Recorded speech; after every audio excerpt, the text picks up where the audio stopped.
pendant 3 ans, j'ai livré des pizzas au même manoir. Le vieil homme me laissait toujours 2 dollars de pourboire. Le jour de sa mort, son avocat m'a appelé. Il vous a laissé quelque chose, a-t-il dit, en me tendant une enveloppe. À l'intérieur, ce n'était pas de l'argent liquide, c'était un résultat de test ADN et une clé. Ce à quoi cette clé a mené à tout changer. Le vieil homme du manoir me donnait 2 dollars chaque jeudi, pendant 3 ans. 2 dollars. Pas 10, pas 20. 2. Je pensais que c'était la personne riche la plus radine que j'ai jamais rencontrée. Je remontais cette longue allée de gravier, passais les portails en fer ailé et parfaitement taillés, pour livrer sa pizza à la porte d'une maison qui coûtait probablement plus que ce que je gagnerais en 10 vies. Et il me tendait la monnaie exacte, plus 2 billets de 1 dollar froissés, comme s'il me faisait une faveur. Mes collègues de la pizzeria en riaient. Tu as encore la commande Ashford? Ce vieux, il donne des pourboires pires que des étudiants fauchés. Et je haussais les épaules en disant, au moins, il est constant. Mais au fond, ça me dérangeait. Pas parce que j'avais besoin d'argent, même si c'était le cas.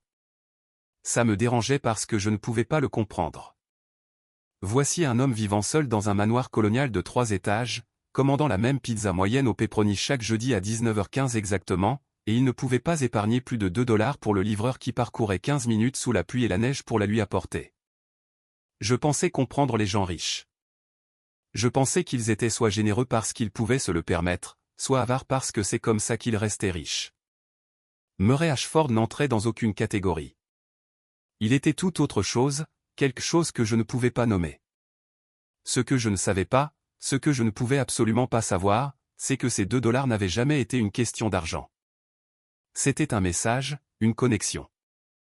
La seule connexion qu'il s'autorisait à avoir avec moi, parce qu'il avait trop peur d'en avoir davantage. Murray Ashford était mon grand-père, le père de mon père, et il veillait sur moi toute ma vie sans jamais en dire un mot. J'ai découvert la vérité 3 semaines après la dernière pizza que j'ai livrée à ce manoir. Murray est décédé paisiblement dans son sommeil un mardi matin. Je ne l'ai même pas appris avant que son avocat ne m'appelle 2 jours plus tard. Un homme nommé Vincent Cray, voix calme, ton professionnel, m'a demandé de venir à son bureau en centre-ville, car Murray avait laissé des instructions spécifiques. Il a dit que Murray voulait que j'aie quelque chose. Je me souviens d'avoir ri nerveusement au téléphone. Êtes-vous sûr d'avoir la bonne personne?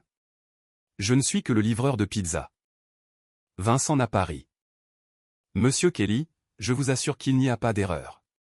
Monsieur Ashford était très méticuleux à ce sujet. Veuillez venir à mon bureau demain à midi. Je me suis présenté dans les plus beaux vêtements que je possédais, ce qui n'était pas grand-chose. Un jean foncé sans trou et une chemise à col que j'avais repassé ce matin-là. Le cabinet d'avocat était tout ce que l'on pouvait attendre. Bois poli, fauteuil en cuir, odeur de vieux livret de café cher. J'avais l'impression d'être un intrus juste en étant assis là. Vincent Cray était un homme grand d'une 60aine d'années, avec des lunettes de lecture et un comportement calme qui vous faisait sentir que tout allait bien se passer, même quand ce n'était pas le cas. Il s'est assis en face de moi, a joint ses mains sur le bureau et a fait glisser une enveloppe manille vers moi. Monsieur Ashford m'a demandé de vous donner ceci seulement après sa mort et seulement en personne. Il était très clair à ce sujet. J'ai ouvert l'enveloppe avec des mains qui ne cessaient de trembler. À l'intérieur se trouvaient 2 choses, une clé en laiton, petite et vieille, du genre qui semblait appartenir à quelque chose d'important, et un document plié. J'ai d'abord ouvert le document. C'était un test ADN. Mon nom était imprimé d'un côté. De l'autre côté se trouvait un nom que je n'avais jamais vu auparavant, Warren Ashford. Et sous les 2 noms, en lettres noires grasses, il y avait un seul mot qui changeait tout, match. J'ai fixé ce mot jusqu'à ce que les lettres ne fassent plus de sens. Match. Qu'est-ce que cela signifiait? Qui était Warren Ashford? Pourquoi mon nom figurait-il sur un test ADN avec un étranger? La voix de Vincent a traversé le brouillard dans ma tête. Warren Ashford était le fils cadet de Murray. Il est décédé dans un accident de voiture en 1999, un mois avant votre naissance. Selon Murray, Warren était votre père biologique. La pièce a basculé. J'ai agrippé la coudoir de la chaise pour ne pas tomber. Mon père. L'homme sur lequel j'avais passé toute ma vie à m'interroger. Le fantôme qui hantait chaque projet d'arbre généalogique à l'école primaire. Chaque carte de fête des pères que je n'ai jamais envoyée. Chaque silence gênant quand quelqu'un posait des questions sur mon père. Cet homme avait un nom, Warren Ashford, et il était mort avant que je ne prenne mon premier souffle. Le vieil homme du manoir. Celui qui me donnait 2 dollars chaque jeudi. Celui qui me demandait si je restais au chaud. Celui qui me regardait un peu trop longtemps chaque fois que je lui tendais sa pizza. Il savait. Il savait depuis le début. Il savait que j'étais son petit-fils, et il n'a jamais dit un mot. J'ai regardé la clé en laiton dans ma main, lourde, froide, pleine de réponses que je n'étais pas sûr d'être prêt à trouver. Pourquoi ne m'a-t-il pas dit, ai-je murmuré. Vincent a soupiré et s'est adossé à sa chaise. C'est quelque chose que seul Murray pourrait répondre, mais il voulait que vous ayez cette clé. Il a dit que vous sauriez quoi en faire le moment venu. Je ne savais rien. Pas encore, mais j'étais sur le point de le découvrir. Je m'appelle Damon Kelly et j'ai 24 ans. Je livre des pizzas pour la pizzeria Lombardi depuis que j'ai 19 ans, ce qui signifie que j'ai passé 5 ans de ma vie à conduire dans les mêmes petites rues, à mémoriser les mêmes raccourcis et à frapper aux mêmes portes dans une ville juste à côté de Richmond, en Virginie. Ce n'est pas la vie que j'imaginais pour moi quand j'étais plus jeune, mais c'est la vie que j'ai, et pour la plupart, j'ai fait la paix avec ça. Lombardi est un de ces endroits familiaux qui existent depuis toujours. Le genre de restaurant où les murs sont couverts de vieilles photos, et le propriétaire se souvient encore de votre nom. Tony Lombardi a ouvert l'endroit en 1974, et sa fille le dirige maintenant. Ils m'ont donné un emploi quand personne d'autre ne le ferait, à l'époque où j'étais un jeune homme maigre de 19 ans sans expérience et avec un ressentiment grand comme le Texas. Je leur devais ça. Je travaille de nuit 5 jours par semaine, parfois 6 si nous manquons de personnel. Le salaire n'est pas génial, mais les pourboires compensent généralement. Je donne la plupart de ce que je gagne à ma mère, Lorraine. Elle est infirmière à l'hôpital du comté, depuis près de 20 ans, et elle travaille plus dur que quiconque que j'ai jamais connu. Mais le métier d'infirmière ne rapporte pas ce qu'il devrait, et les factures ne cessent d'arriver. Alors, j'aide là où je peux. C'est ce que l'on fait pour la famille. Ma mère m'a élevé seule. Elle ne s'en est jamais plainte. Ne m'a jamais fait sentir que j'étais un fardeau. Mais j'ai toujours su que notre situation était différente des autres familles. Il n'y avait pas de père à table. Pas d'homme pour m'apprendre à lancer un ballon de football ou à réparer un robinet qui fuit. Juste ma mère et moi contre le monde, nous débrouillant au fur et à mesure. J'ai posé des questions sur mon père une fois, quand j'avais 7 ans. Nous étions assis à la table de la cuisine à faire nos devoirs, et j'ai levé les yeux et dit, « Maman, où est mon père ?» Elle a figé une seconde, mais je l'ai vu. Puis elle a souri, le genre de sourire qui n'atteint pas les yeux. Et elle a dit, « Il a dû partir avant ta naissance, chérie. Il n'y a que nous maintenant, mais ce n'est pas grave. Nous sommes suffisants. » Je n'ai plus jamais demandé. Non pas que je ne veuille pas savoir, mais parce que je voyais ce que la question lui faisait. C'était comme regarder quelqu'un toucher une vieille blessure qui ne s'était jamais complètement refermée. Alors j'ai enterré ma curiosité et je me suis dit que cela n'avait pas d'importance. Beaucoup d'enfants grandissaient sans père. Je n'étais pas spécial. Je n'étais pas cassé. J'allais bien. Mais je n'allais pas bien. Il y avait toujours ce vide en moi. Ce point d'interrogation là où mon identité aurait dû être. La moitié de moi était un mystère. Et peu importe à quel point j'essayais de l'ignorer, le mystère ne disparaissait jamais. C'est dans cet état que j'ai commencé à livrer au manoir de Murray Ashford. En colère sans savoir pourquoi. Agité sans savoir ce que je cherchais. Juste un gars dans une Honda Civic déglinguée, conduisant la nuit pour gagner assez d'argent pour garder les lumières allumées. Le domaine d'Ashford se trouvait au bout de Wexler Road, à environ 15 minutes de la ville. On ne pouvait pas le manquer. Portail en fer, piliers en pierre, une allée qui serpentait à travers des terrains parfaitement aménagés avant de révéler un manoir colonial de 3 étages qui ressemblait à quelque chose sorti d'un magazine. Le genre de maison qui vous faisait réaliser à quel point la vie de certaines personnes était différente de la vôtre. La première fois que j'y ai livré, j'étais nerveux. Je pensais que quiconque vivait dans un endroit comme ça serait exigeant, impatient, le genre à se plaindre si la pizza était à 2 degrés de moins que la perfection. Mais quand la porte s'est ouverte, j'ai été surpris. L'homme qui se tenait là n'était pas ce à quoi je m'attendais. Murray Ashford avait près de 80 ans, grand mais légèrement voûté, avec des cheveux argentés et des yeux enfoncés qui semblaient porter le poids de 100 ans. Il bougeait lentement, délibérément, comme si chaque mouvement exigeait une réflexion minutieuse, mais il n'avait rien de fragile. Il avait une présence, une dignité tranquille qui vous faisait vous tenir un peu plus droit sans vous en rendre compte. Pizza aux pepperoni moyenne, ai-je demandé en soulevant la boîte. Il a hoché la tête et a fouillé dans sa poche. C'est ça. Merci, mon garçon. Il m'a tendu la monnaie exacte plus 2 billets de 2 $. Je me souviens d'avoir pensé que c'était étrange. Un homme vivant dans une maison comme celle-ci, donnant 2 $ de pourboire, mais sa voix était chaleureuse, et il m'a regardé dans les yeux quand il a dit « merci », ce que la plupart des clients ne faisaient pas. Alors, j'ai empoché l'argent et suis retourné à ma voiture. C'était le premier jeudi. Il y en aurait des centaines d'autres, exactement pareils.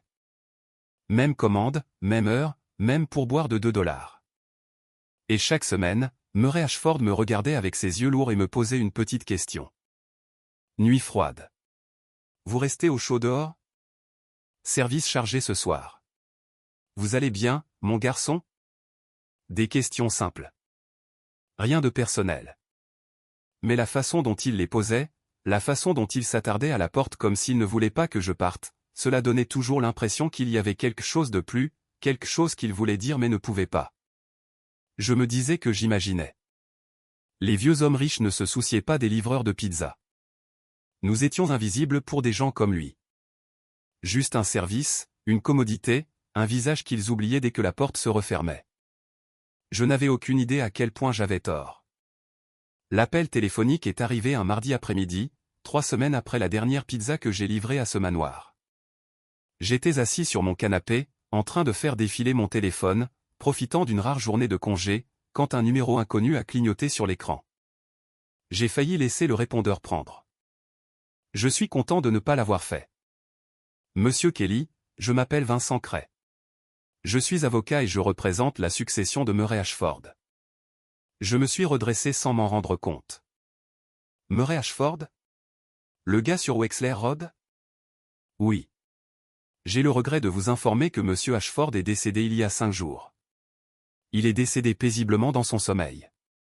Je ne savais pas quoi dire. Je connaissais à peine l'homme, mais apprendre qu'il était parti me faisait un effet étrange, comme si je perdais quelque chose que je n'avais jamais su avoir.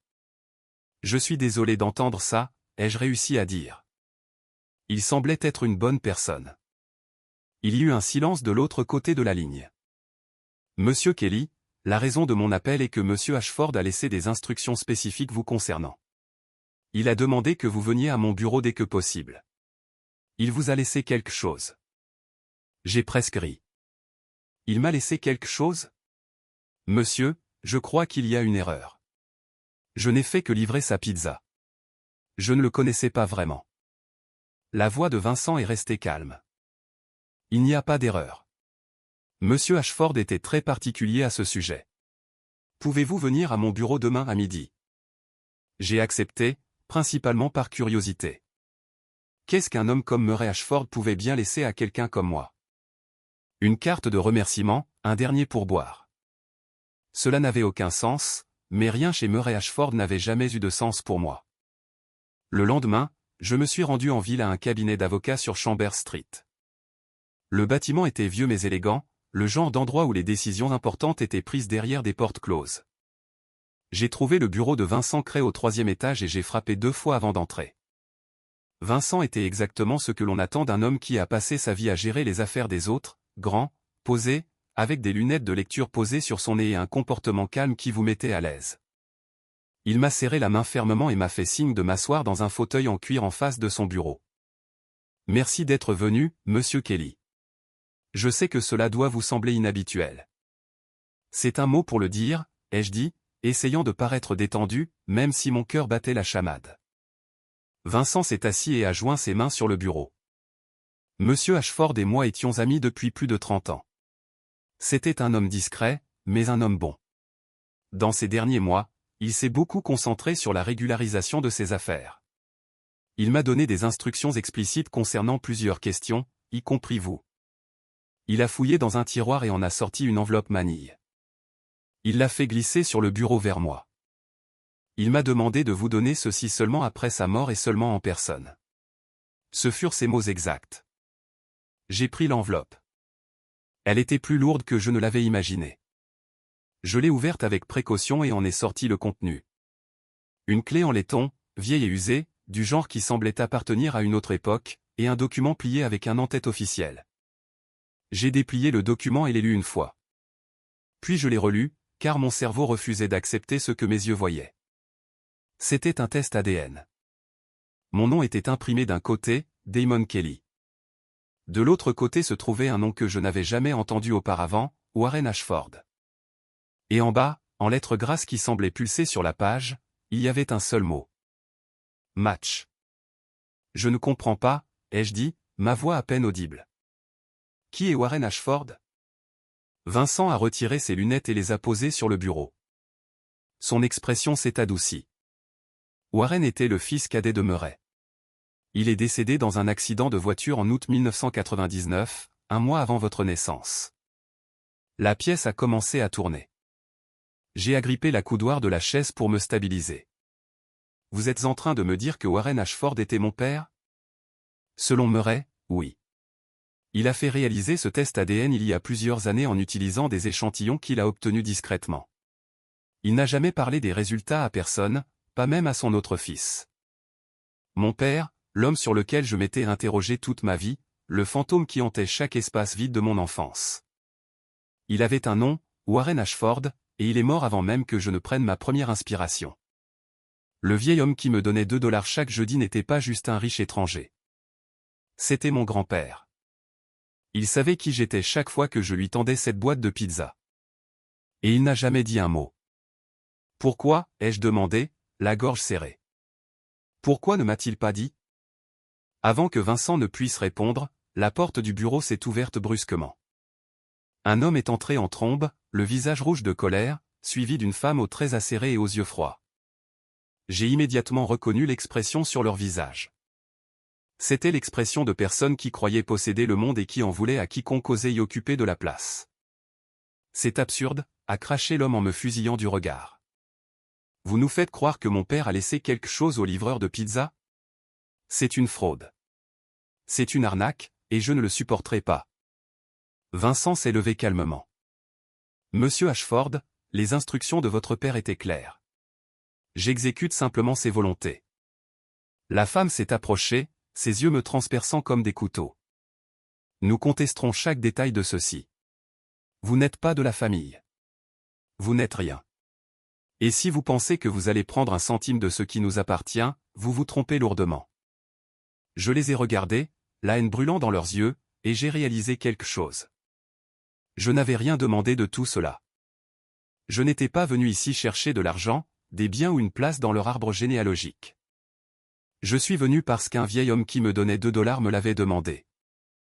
Mais maintenant, j'étais au milieu d'une guerre que je n'avais jamais commencée.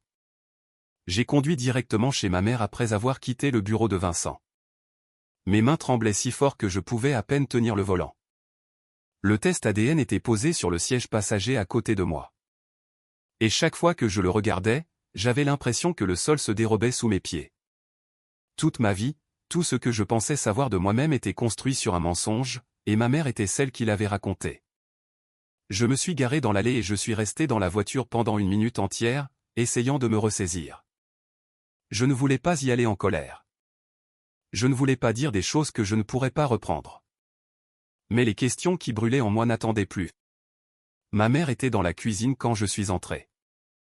Elle portait toujours ses blouses de son quart de travail à l'hôpital, debout au comptoir, coupant des légumes pour le dîner. Elle a souri quand elle m'a vu. Damon, quelle bonne surprise. Je ne t'attendais pas aujourd'hui. Tu as faim? Je fais de la soupe. Je n'ai rien dit. J'ai juste marché jusqu'à la table de la cuisine et j'ai posé le test ADN devant elle. Elle l'a regardé et j'ai vu la couleur s'échapper de son visage. Le couteau a glissé de sa main et a claqué contre la planche à découper. « Où as-tu eu ça » a-t-elle murmuré. L'avocat de Murray Ashford me l'a donné. Murray est mort la semaine dernière. Il m'a laissé ça avec une clé. J'ai sorti la clé en laiton de ma poche et l'ai posée à côté du document. Il savait, maman. Il savait que j'étais son petit-fils. Il savait tout le temps que je livrais des pizzas à sa maison, et il n'a jamais rien dit. Mais toi, tu savais aussi, n'est-ce pas? Tu savais qui était mon père et tu ne m'as jamais rien dit. Ma mère s'est affaissée sur une chaise. Ses mains tremblaient. Des larmes coulaient sur ses joues, traçant des sillons à travers l'épuisement qui semblait toujours habiter son visage. J'allais te le dire, a-t-elle dit, sa voix brisée. Je me disais que je le ferais quand tu serais plus grand, quand tu serais prêt. Mais plus grand devenait plus tard, et plus tard devenait jamais. J'avais peur, Damon. J'avais tellement peur. Peur de quoi? De me dire la vérité? De me laisser savoir d'où je venais? Elle m'a regardé et pour la première fois de ma vie, j'ai vu ma mère non pas comme la femme forte qui m'avait élevé seule, mais comme quelqu'un qui avait porté un poids impossible pendant 24 ans. Peur de te perdre, a-t-elle dit. Peur de ce que cette famille ferait si elle te découvrait. Elle m'a tout raconté. Warren Ashford avait 22 ans quand ils se sont rencontrés. Elle travaillait comme serveuse dans un restaurant près du collège et il venait chaque matin prendre un café. Il était charmant et imprudent et ne ressemblait en rien aux garçons avec lesquels elle avait grandi. Ils sont tombés amoureux vite, comme le font les jeunes gens quand ils ne savent pas mieux. Ils sont restés ensemble pendant 6 mois. Quand elle a dit à Warren qu'elle était enceinte, il a paniqué. Il a dit qu'il avait besoin de temps pour comprendre les choses, pour parler à sa famille. Il a promis qu'il ferait ce qu'il fallait pour elle. Une semaine plus tard, il était mort. Un accident de voiture sur la route 17. Il a perdu le contrôle par une nuit pluvieuse et a heurté un arbre. Il était parti avant l'arrivée de l'ambulance. Je suis allé aux funérailles, a dit ma mère. Je suis resté à l'arrière et je n'ai rien dit à personne, mais la femme de Murray m'a vu. Elle savait qui j'étais. Après le service, elle m'a prise à part et m'a dit que si je m'approchais à nouveau de sa famille, elle me détruirait. Elle a dit que j'étais une ordure, que j'avais piégé son fils, que j'étais la raison de sa mort, parce qu'il était bouleversé quand il est monté dans cette voiture. Ma mère a essuyé ses yeux avec le revers de sa main. J'avais 23 ans, j'étais enceinte et seule. Je n'avais pas d'argent pour des avocats ou des batailles, alors j'ai disparu. J'ai repris mon nom de jeune fille. J'ai déménagé dans une autre ville. Je t'ai élevée toute seule et je n'ai jamais regardé en arrière. Mais Murray savait, ai-je dit. Il a découvert mon existence d'une manière ou d'une autre. Elle a hoché la tête. Il y a quelques années, j'ai reçu une lettre. Il n'y avait pas d'adresse d'expéditeur. Il disait simplement, je sais pour le garçon. Je suis désolé pour tout. Je vais arranger les choses. Je n'ai jamais répondu. Je ne savais pas quoi faire.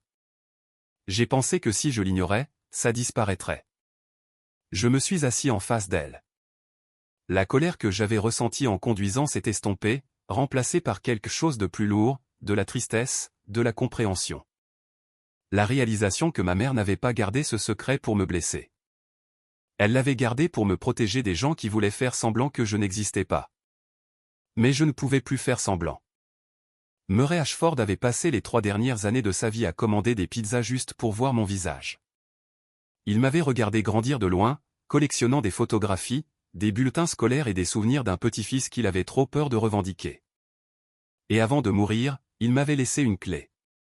Une clé de quelque chose qu'il voulait que je trouve. Je dois savoir, ai-je dit doucement. Je dois savoir pourquoi il ne me l'a jamais dit lui-même. Je dois savoir ce que cette clé ouvre. Ma mère a tendu la main sur la table et a pris la mienne. Je sais que tu le dois, et je ne t'arrêterai pas, promets-moi juste que tu feras attention. Ces gens, les Ashford, ils ne te voient pas comme de la famille. Ils te voient comme une menace. J'ai pensé à enquêter ça, à la haine dans leurs yeux, au venin dans leur voix. Ma mère avait raison. Ils me combattraient à chaque étape. Mais je ne m'en souciais plus. J'avais passé toute ma vie sans réponse. Maintenant j'avais une clé et j'allais découvrir ce qu'elle déverrouillait. Vincent Cray m'a donné l'adresse le lendemain matin, un entrepôt appelé Grayson Secure Holdings, à environ 20 minutes de la ville, sur une route que je n'avais jamais empruntée. Il m'a dit que Murray avait loué l'unité 14B pendant plus de 15 ans et l'avait payé en espèces chaque année. Personne d'autre n'était au courant. Ni Hank, ni Tessa, ni même la défunte épouse de Murray. C'était son secret, et maintenant c'était le mien. Je suis arrivé à l'installation juste après 10 heures du matin. L'endroit était vieux mais propre. Des rangées d'unités métalliques alignées comme des soldats derrière une clôture grillagée. Un préposé blasé à la réception a à peine levé les yeux quand je me suis enregistré. J'ai marché sur le chemin de gravier jusqu'à ce que je le trouve. Unité 14B. Une porte métallique rouillée avec un lourd cadenas accroché au loquet. J'ai sorti la clé en laiton de ma poche. Mes mains étaient stables maintenant. Quoi qu'il y ait derrière cette porte, quoi que me réveille que je trouve, j'étais prêt. J'ai glissé la clé dans la serrure et l'ai tournée. Le mécanisme a cliqué et le cadenas est tombé. J'ai lentement relevé la porte.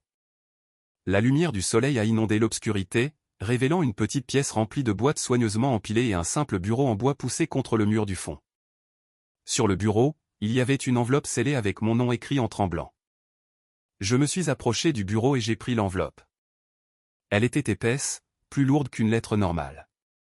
Je l'ai déchirée et en ai sorti 6 pages de texte manuscrit. Le papier était cher, le genre que l'on achète quand on veut que quelque chose dure. Je me suis appuyé contre le bureau et j'ai commencé à lire.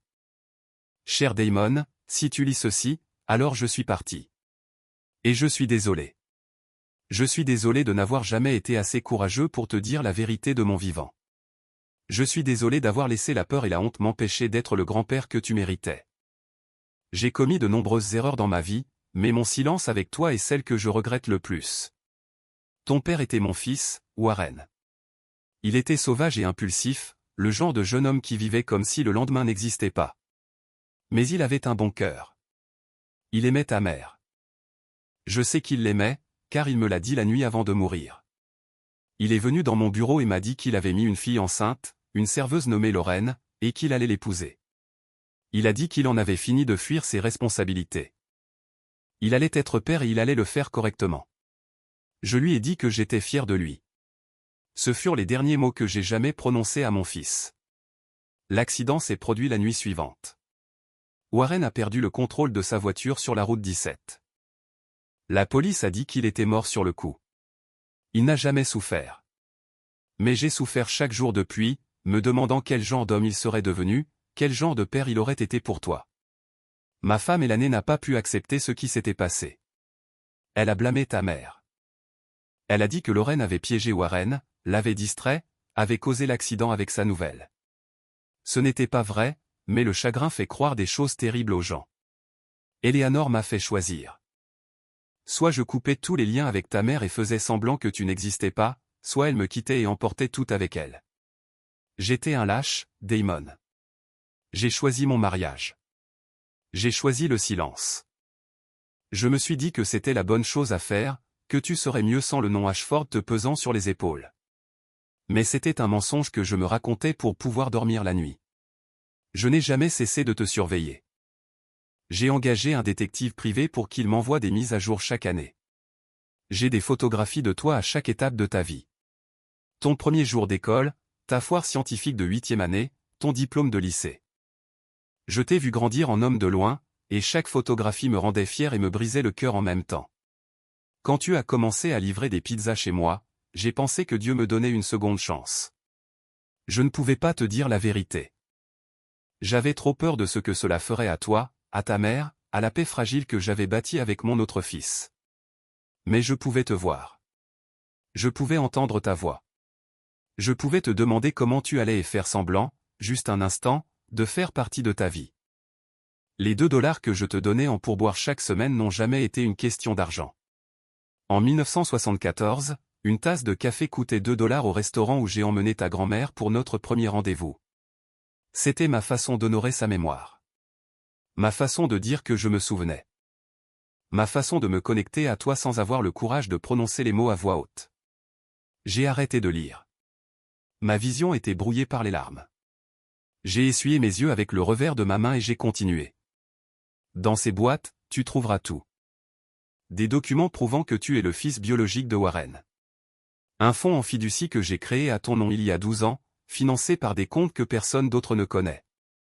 La valeur actuelle est de plus de $600 000. Il y a aussi l'acte de propriété d'une cabane sur le lac Monroe. Elle appartenait à mon père et à son père avant lui. Elle était toujours destinée à rester dans la famille. Maintenant, elle t'appartient. Je sais que cela ne compense pas 24 ans de silence. Je sais que je ne peux pas acheter ton pardon avec de l'argent ou des biens, mais j'espère que cela te donnera un avenir. J'espère que cela te donnera des choix que je ne me suis jamais donnés. Tu es un Ashford, Damon. Tu l'as toujours été. Ne laisse jamais personne te dire le contraire. Avec tout l'amour que j'aurais dû te montrer plus tôt, Murray. J'ai posé la lettre et j'ai regardé les boîtes empilées autour de moi.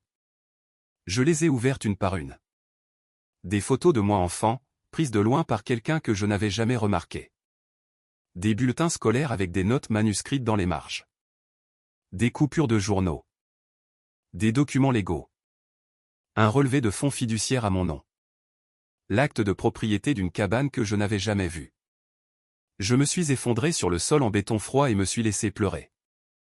Non pas pour l'argent, non pas pour la propriété, mais pour le vieil homme qui m'aimait en secret, qui m'avait vu grandir à travers des photos et des commandes de pizza du jeudi soir, qui avait passé ces dernières années à essayer de réparer les choses.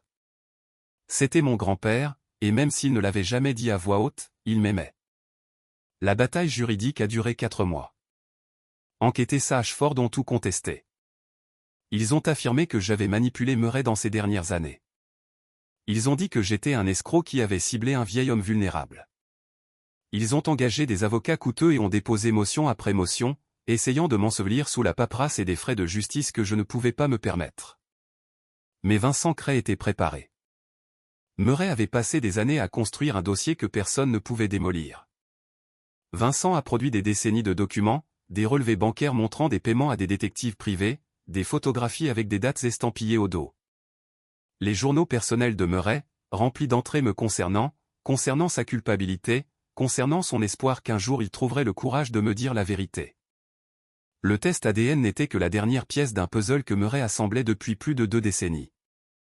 Le juge a rejeté l'affaire en moins d'1 heure. Il a regardé enquêter ça avec quelque chose qui ressemblait à du dégoût et leur a dit que Murray Ashford avait tout à fait le droit de distribuer son patrimoine comme bon lui semblait. J'ai été reconnu comme le petit-fils légitime de Murray. Le fonds fiduciaire était à moi. La cabane était à moi. Et il n'y avait rien qu'il puisse y faire. Devant le palais de justice, Hank m'a trouvé sur les marches. Son visage était rouge, sa mâchoire contractée par une rage à peine contenue. Il m'a attrapé le bras et m'a tiré vers lui. « Tu penses avoir gagné quelque chose ici? Tu penses que ça fait de toi l'un des nôtres? Tu n'es toujours qu'un livreur de pizza. Tu n'es toujours rien. » Je l'ai regardé un long moment. J'ai pensé à toutes les choses que je pourrais dire, à toutes les insultes que je pourrais lui renvoyer. Mais je me suis souvenu de quelque chose dans les journaux de Murray, une entrée datant d'il y a 3 ans que Vincent m'avait montrée pendant le procès. Hank a appelé aujourd'hui, pour la première fois en 8 mois. Il voulait de l'argent pour un nouveau bateau. Il n'a pas demandé comment j'allais.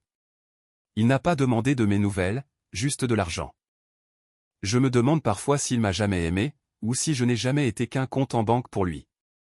J'ai retiré mon bras de la poigne de Hank et j'ai reculé. « Votre père a écrit sur vous », ai-je dit calmement. Il a écrit à quel point il se sentait seul, à quel point vous ne veniez jamais le voir, à quel point vous n'appeliez que quand vous aviez besoin de quelque chose. Je suis venu chaque jeudi pendant 3 ans. Je ne savais pas qu'il était mon grand-père, mais je suis venu. Je lui ai donné sa pizza et je lui ai demandé comment il allait. Je l'ai regardé dans les yeux et je l'ai traité comme un être humain. C'est la différence entre nous. J'étais là. Vous ne l'étiez pas. Hank n'a pas répondu.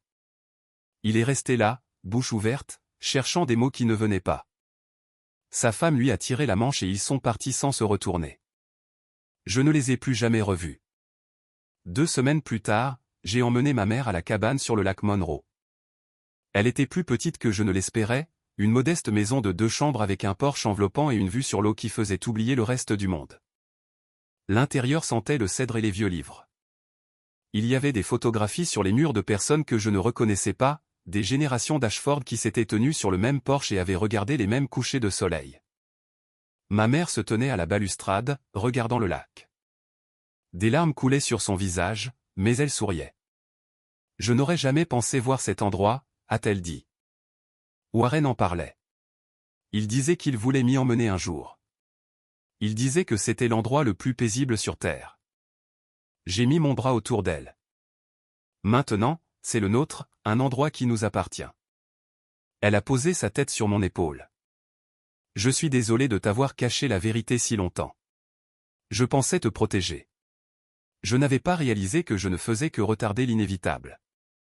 Tu as fait de ton mieux, ai-je dit. C'est tout ce que nous pouvons faire. Je suis retourné à la pizzeria Lombardi une dernière fois. Non pas pour démissionner avec colère ou ressentiment, mais pour dire merci. La fille de Tony, Maria, m'avait donné un emploi quand j'avais 19 ans et que j'étais désespéré. Elle m'avait fait confiance quand personne d'autre ne le ferait. Je lui devais plus que je ne pourrais jamais rembourser. Je lui ai dit que je retournais à l'école. Sciences vétérinaires, le même domaine auquel Murray avait consacré sa vie. Cela semblait juste, comme si je continuais quelque chose qu'il avait commencé. Maria m'a serré dans ses bras et m'a dit qu'elle avait toujours su que j'étais destiné à de plus grandes choses. J'ai promis de revenir la voir. Je le pensais. Le fonds en fiducie m'offrait des options que je n'avais jamais eues auparavant. J'ai payé les factures médicales de ma mère.